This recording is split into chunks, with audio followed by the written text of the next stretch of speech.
Akin larong regulation na ilalagay.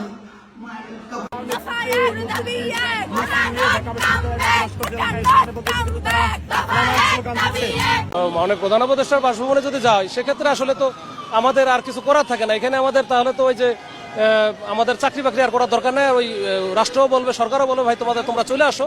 তো এইটা security যদি তোমাদের না দিতে পারো তাহলে তোমাদের চাকরি করার দরকার থাকে। তো আজকে সকালে আমরা মন্ত্রণালয়ে যোগাযোগ করেছিলাম, করার পরে এটা অনেক পজিটিভ ছিল যে আপনারা জানেন ইতিমধ্যে কিন্তু একটা প্রজ্ঞাপন জারি হয়ে গেছে, যেটা তারা চাচ্ছিল। ওই সময়টাতে আমি তাদের যখন এরা এদিকে চলে আসে তার আগে কিন্তু ওদের নেতৃত্বের সাথে আমার কথা হচ্ছিল। তো ওরা বলতেছিল যে স্যার আমরা আধা ঘন্টা এখানে সর্বোচ্চ থাকবো, যদি এর মধ্যে প্রজ্ঞাপন জারি না হয় তাহলে কিন্তু আমরা সচিবালয় অভিমুখে চলে যাবো। এগুলো ঠিক আছে, তোমরা কিছুক্ষণ আধা ঘন্টায় থাকো, আমি একটু যোগাযোগ করতেছি, যত দ্রুত দেওয়া যায় এটা দেওয়ার ব্যবস্থা করতেছি। এর মধ্যে দেখছেন হুট করে তারা কিন্তু